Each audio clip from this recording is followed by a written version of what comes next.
Season 19, aka Season of the Seraph, is now available to play, and as we do, let's go over the seasonal gameplay loop, the currencies, and all that good stuff.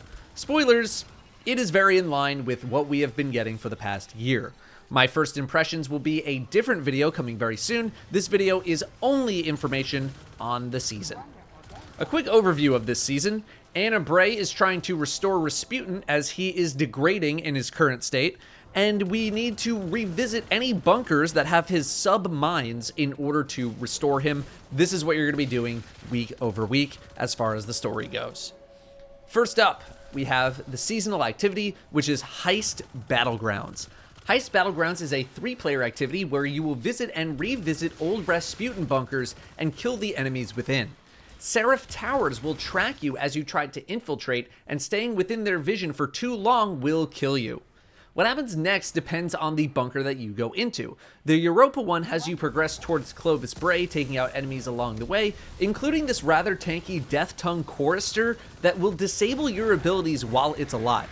The Moon one is a bit more reminiscent of the one from back in the day, back in Season 10, where you defend your ghost while it hacks a panel. Regardless of which one you do, you will eventually find yourself in a sub-level of the respective bunker. In this section, you have 3 minutes to break 5 locks on the submined vault security door in front of you. The item you need to break these locks off is to the left or right side. There's going to be a marker telling you where to go. This item has 100 ammo. It shoots like the relic from Leviathan, from Vow, the craniums from Dares, all the same concept. Shoot this at the locks and you will eventually break them. You can destroy all of the locks with only 2 of these items, but they will respawn in case you need more. These items are pretty close by, you just need to do a little bit of platforming to go get them. Then we have the boss arena after you open this door. The boss's health is split into 2 chunks. At 50% health, the boss will go immune and you'll need to kill captains for their batteries, which you will dunk into a short tower in the middle of the room, or wherever it might be if it's in a different spot in other bunkers, but it'll probably be in the middle. After dunking 5 batteries, the boss will become vulnerable again, and you just need to kill the boss to finish the activity. A Seraph chest will spawn in addition to a regular one, where you need 500 Seraph codes in order to open this chest. Well, Datto, where do I get the Seraph code? I'll tell you where you get the Seraph codes. Currencies for this season include Seraph codes and resonance stems, like from Season 3, aka the Warmind expansion.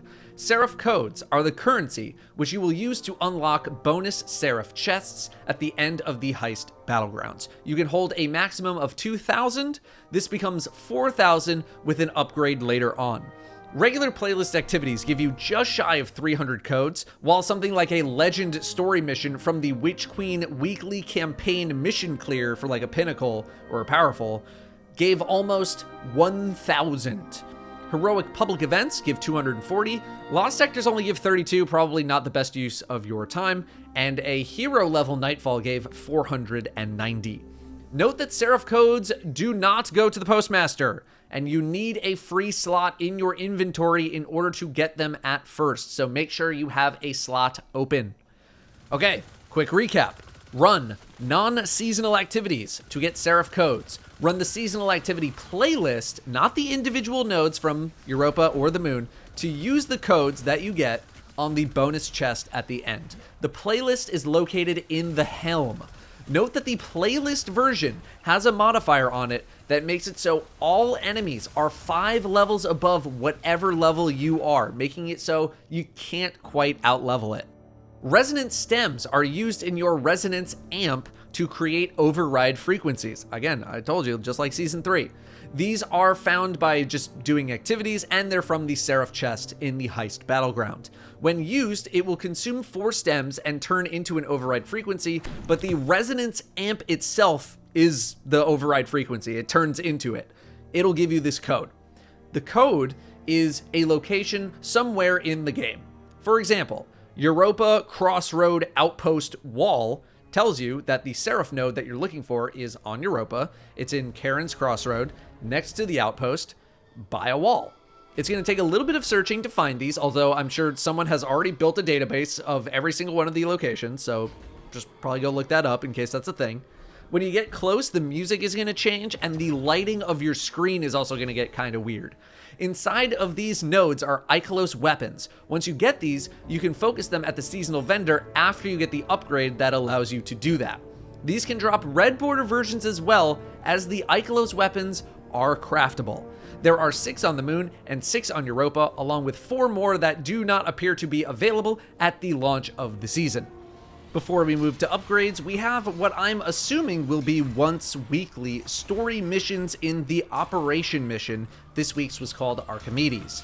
This first mission had us traversing a big open area while hiding from Seraph towers and then infiltrating a bunker. Once you get to the bunker, you will find and plant batteries into nodes and then make your way to the final boss room. The boss also has a health bar split into 2. Once at 50%, you will do the Wrathborn mechanic like from Season 12 and from Dares of Eternity, where you kill the Wrathborn Knight, stand in its pool to get the buff, and then shoot the shield off of the boss. This is the only way you can shoot the shield off, is if you have that buff. Kill the rest of the Hive to complete the mission.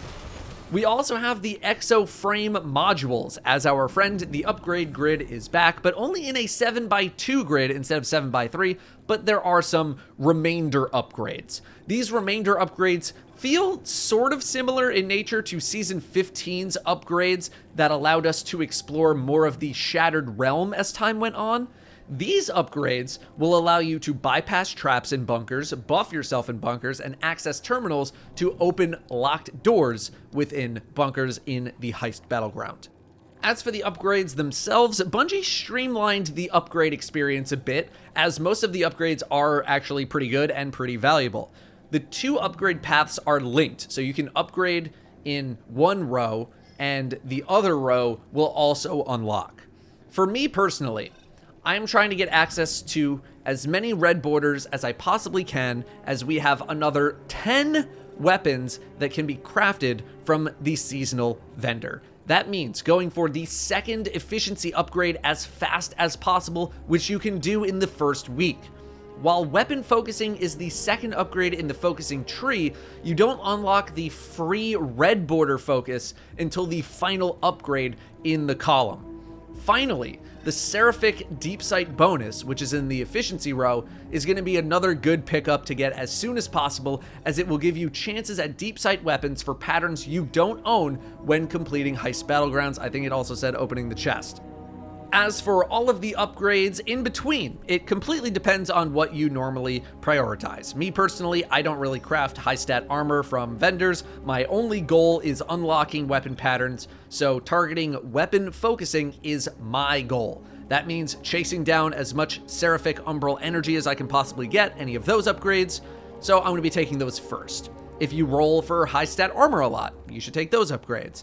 But my priority is red border acquisition, then weapon focusing with Umbral energy, and then everything else. In terms of Umbral energy, the system works the exact same as it has. Use the Seraphic Umbral energy to focus Umbral engrams into items. In terms of leveling, you guessed it, nothing has changed here. Continue to do your powerful reward sites until 1580, and then switch over to pinnacle reward sites to get to 1590, which is the new pinnacle cap.